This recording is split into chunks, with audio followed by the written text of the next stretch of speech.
Okie dokie, here is part two, so let me get rid of this part here. Hey, and how's your evening going? Mine's pretty good. Looking at set two on STAAR practice on geometry and measurement. Again, these are sample questions that we've seen in STAAR in the past, and then also some that are similar that have not been tested, but they've been tested, but it looked differently. So let's take a look at number one. In which table are the shapes correctly categorized? And so we're looking at polygons, rectangles, and quadrilaterals. All right, let's take a look at the first one. A circle. We know a circle is not a polygon, so this cannot be correct because that's not right. All right, so that eliminates it completely. I'm going to look at B. And B says that a square is a polygon, which is so, because it has 3 or more sides, so that's correct.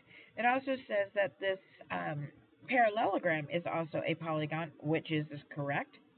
It says that the square is a rectangle, absolutely, because the square is a special rectangle. All right. We also know that the square is also a quadrilateral because a quadrilateral is 4 sides. And a parallelogram, and again, a parallelogram, it has 2 or more sets of parallel lines. And this is here and here. So I have 1 and 2 sets of parallel lines, and this is marked correctly. All right, so this is a very good, strong possibility. Looking at here, a square. Square is a polygon, but it's also a rectangle, and it's also quadrilateral. And so this is the one that's not marked right, so that's not correct. Again, a circle is a polygon. No, that's not correct, so that's not a possibility. So the correct answer is B. Okay? Make sure that you are marking so that you can see it. If you don't mark on your paper, you won't know. You can't see it. You're expected to. I cannot tell you what to do when you're taking your test. You're going to have to remember to do it on your own. So that's a heads up. All right, let's look at number 2. The ordered pairs below represent 3 vertices of a trapezoid. Okay, now a trapezoid is going to look somewhat like this. It's going to have 4 sides. And so let's, or it could even be like this, like a trap. And the question is which ordered pair could represent the 4th vertex? And a vertex is the point of this trapezoid. So I need to plot this first here. So I know that this is X and this is Y. Please make sure that you label it. It was very disappointing to see some of you on the last benchmark that you reversed and you put the 7 first and then the 2. So you went 2 up and then 7 across, and it was not correct. My X is first. This is my X. This is my Y. And I have to go, this is first, then climb. So I've got to walk first before I can climb. I need to crawl first before I can walk. So no matter which way you decide you're going to have it, you've got to go to the right, then climb.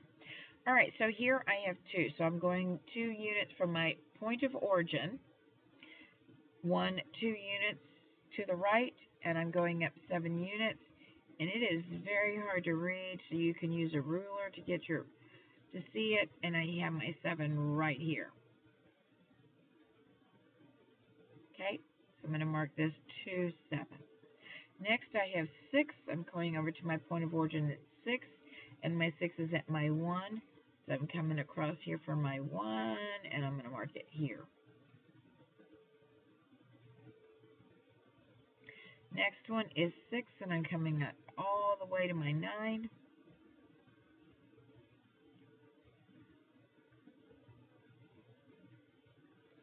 Okay, so I'm going to get a ruler or a straight edge. So I'm going to use this part right here, and I'm going to connect this part here.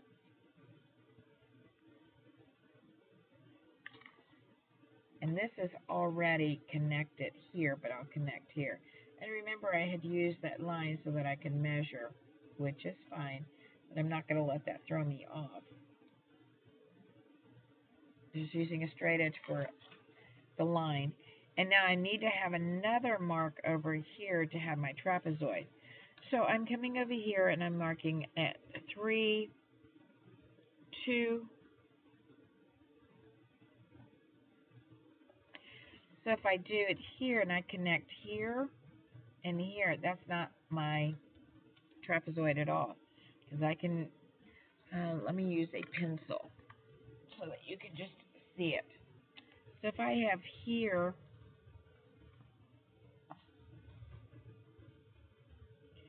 and here, that's what it would look like. That's not my trapezoid. So I'm going to erase that here. That won't work there. So next I'm going to do my 6 and my 1, which is the same thing. Look, that's repeating. And this is repeat, so that's definitely not it. The next one is going to be a 2, and I'm coming up to my 3. I'm going to mark it here. I'm going to put it in pen so that I can see it. And now I'm going to connect my line here, get my straight edge. And you'll have a straight edge because you're going to have all your scratch paper, and you can do the same. And draw here and here. And is that my trapezoid? Yep, because you look at what you have so far. Okay, equal distance there. So this is a question mark. And then I have 3, 7. So I'm going to go to my 3. I'm coming up all the way to my 7. Well, that's right here. So that definitely is not marked. I'm not going to go here and then here and then here. That's not it. So that doesn't work. So my correct answer is, so my fourth one is 2, 3. Okay? And so you'll end up doing this. You're going to have questions like this, and you're going to have to plot it. And again, you're plotting and then looking at it. If you're just guessing, you won't get it right. All right, let's look at what we have here. Now, Kelly purchased a box to pack some items.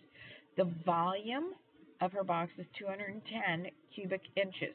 So the volume is already given. Question is, which model represents her box?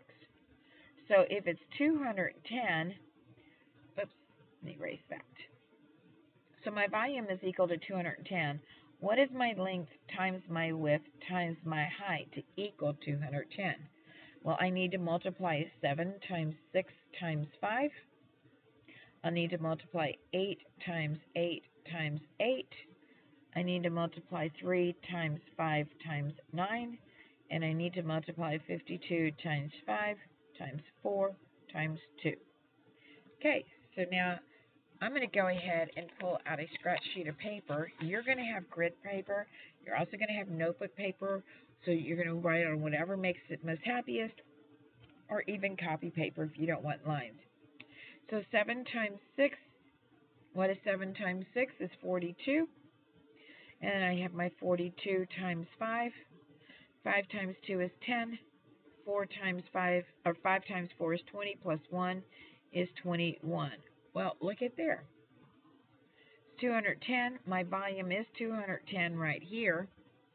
So this is, looks like it's going to be a very good chance, because this equals 210. I just want to make sure. So let me do 3 times 5 times 9. So 3 times 5 is 15 times 9. I'm already looking at 9. Here it's 9 times 5 is 45. 9 times 1 is 9, plus 4 is 13. Too big, so that doesn't work out. 8 times 8 times 8. 8 times 8 is 64. Times 8 more. 8 times 4 is 32. 8 times 6 is 48, plus 3, 40. So that's 48, 49, 50, 51. That's way too big.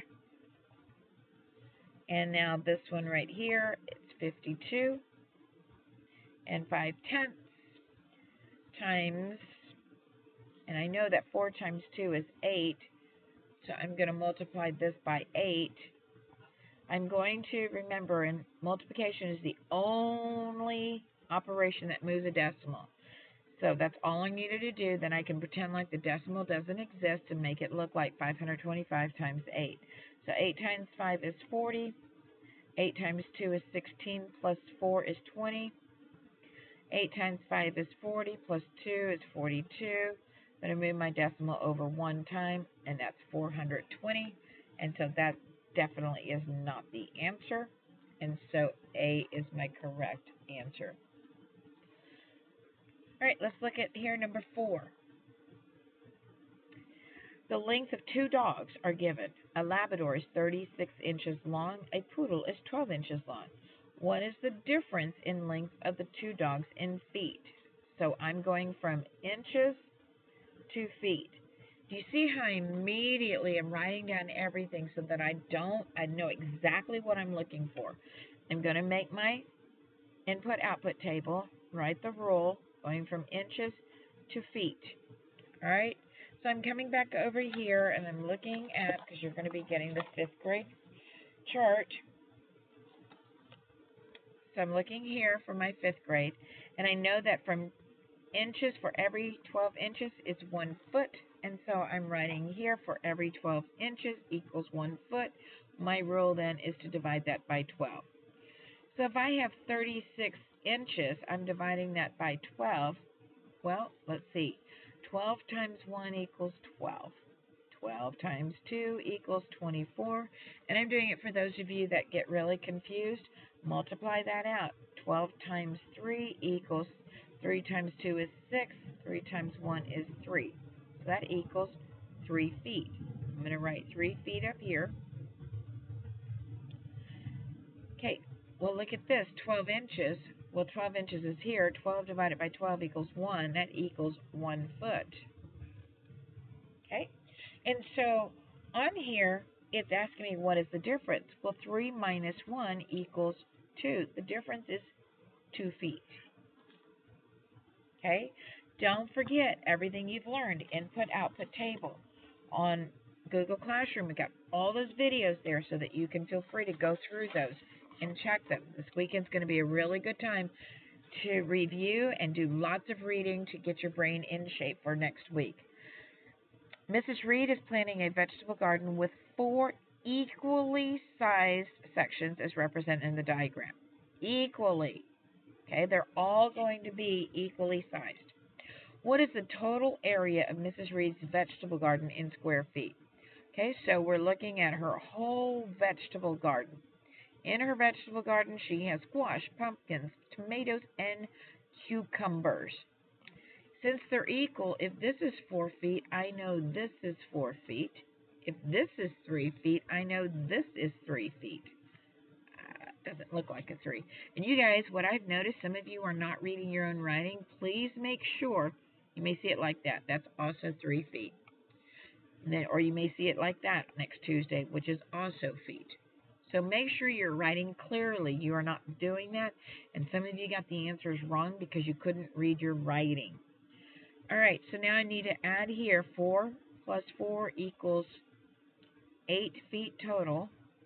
3 plus 3 equals 6 feet total. And it's asking for the area. Well, area again equals, and I'm going to come over to my handy dandy chart for 5th grade. I think I tore that one out when I was using it. Yep, here we go. And so I'm looking at area, and area equals length times width. So area equals length times width.